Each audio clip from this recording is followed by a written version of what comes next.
आज के इस विश्लेषण में हम एक ऐसी केस स्टडी पर बात करने वाले हैं जो सच में रोंगटे खड़े कर देती है। जौनपुर का एक दूल्हा, खुशियों से शुरू हुआ सफर और एक बेहद खौफनाक मोड़ पर उसका अंत। जो एक जश्न का मौका होना चाहिए था, वो अचानक एक डरावने सच में कैसे बदल गया। चलिए बिना कोई वक्त जाया किए इस पूरे घटनाक्रम को गहराई से समझते हैं। जरा इस दृश्य की कल्पना कीजिए। एक दूल्हा सेहरा बांधे अपनी सजी हुई कार में बैठा नई जिंदगी के सपने देख रहा है।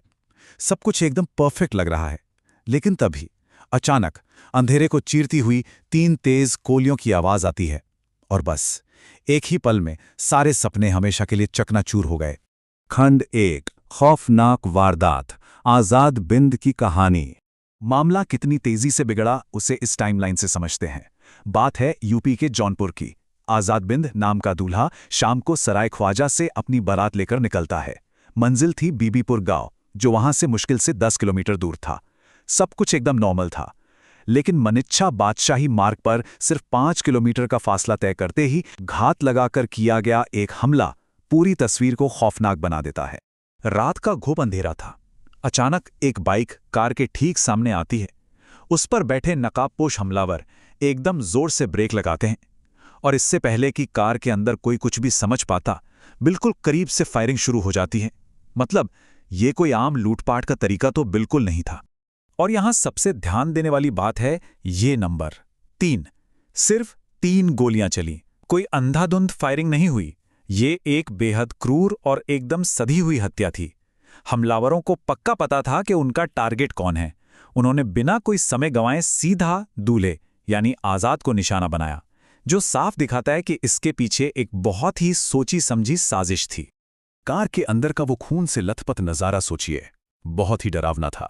घबराए हुए परिवार वालों के बीच आजाद के मुंह से जो आखिरी शब्द निकले वो थे, अब मैं नहीं बचूंगा। ये महज कुछ शब्द नहीं है, ये एक इंसान का अपनी आंखों के सामने खत्म होती जिंदगी का दर्द है। यहां पर आकर मामला सच में बहुत भारी हो जाता है। खंड 2, मातम में बदलती खुशियां। अब यहां एक बहुत बड़ा सवाल खड़ा होता है, आखिर इस दूल्हे का असली दुश्मन था कौन?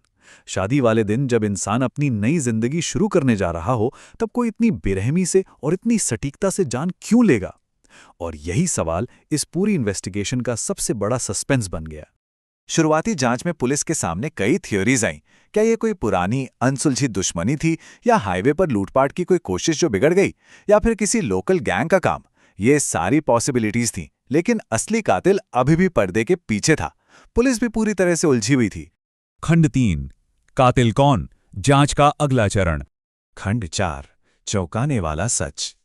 जौनपुर के एसपी कुंवर सिंह के नेतृत्व में जब जांच आगे बढ़ी, तो जो नाम सामने आया ना, उसने सारी थ्योरीज को पलट कर रख दिया। प्रदीप, यही वो कातिल है। और सबसे बड़ा ट्विस्ट यह है कि प्रदीप कोई बाहरी दुश्मन या हाईवे का लुटेरा नहीं था, बल्कि खुद दुल्हन का ही एक रिश्तेदार था। एक ऐसा धोखा जिसकी कोई कल्पना भी नहीं कर सकता। इस पूरी खौफनाक साजिश का मास्टरमाइंड यही प्रदीप था, और इसमें उसका साथ दिया रवि नाम के एक शख्स ने। लेकिन मोटिव क्या था? पुलिस की पूछताछ में एक बहुत ही चौंकाने वाली बात सामने आई। प्रदीप इस शादी के सख्त खिलाफ था। उसका विरोध इस हद तक था कि उसने शादी को हमेशा के लिए रुकवाने के लिए सीधे दूल्हे की जान लेने का ही खौफनाक फैसला कर लिया। खंड 5, अनसुनी धमकियां। अब देखिए, ये हिंसा कोई रातों रात अचानक नहीं हुई। अगर थोड़ा पीछे मुड़कर देखें तो 3 साल पहले आजाद के पिता पर एक बहुत ही खतरनाक जानलेवा हमला हुआ था, जिसमें उनके हाथ पैर बुरी तरह तोड़ दिए गए थे। और मर्डर से सिर्फ 2 दिन पहले आजाद को सीधे तौर पर जान से मारने की धमकी मिली थी। अगर इन दोनों घटनाओं को जोड़कर देखा जाए तो ये एक बहुत बड़े खतरे का साफ साफ अलर्ट था। आजाद की बहन ने खुद ये बात कंफर्म की कि परिवार को 2 दिन पहले ही धमकी मिल चुकी थी, लेकिन यहां परिवार एक झूठी तसल्ली में रह गया।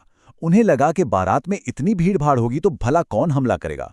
उन्होंने सोचा कि जब लड़की वाले खुद वहां मौजूद होंगे तो सरेआम हिंसा करने की हिम्मत कोई नहीं करेगा। और बहुत ही अफसोस की बात है कि उनकी यही गलतफहमी जानलेवा साबित हुई। तो क्या इस खौफनाक हत्या को रोका जा सकता था? ये सोचना बहुत जरूरी है। जब सीधी धमकियां मिल रही थीं और पुराना हिंसक इतिहास भी सामने था, तो क्या सुरक्षा को लेकर कोई कड़े कदम नहीं उठाए जाने चाहिए थे? ये केस हमें ये सोचने पर मजबूर कर देता है कि किसी भी धमकी को इग्नोर करने की कितनी भयानक कीमत चुकानी पड़ सकती है। खैर, मौजूदा स्थिति की बात करें तो जौनपुर पुलिस का बड़ा सर्च ऑपरेशन अभी जारी है। पुलिस की कई टीमें इन अपराधियों को पकड़ने के लिए लगातार दबिश दे रही हैं ताकि साजिश के पीछे के चेहरों को जल्द से जल्द कानून के कटघरे में खड़ा किया जा सके।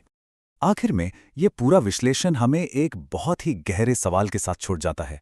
जान से मारने की धमकी को हल्के में लेना, क्या ये सिर्फ एक परिवार की बहुत बड़ी भूल है या फिर हमारे पूरे सुरक्षा तंत्र की एक बड़ी नाकामी?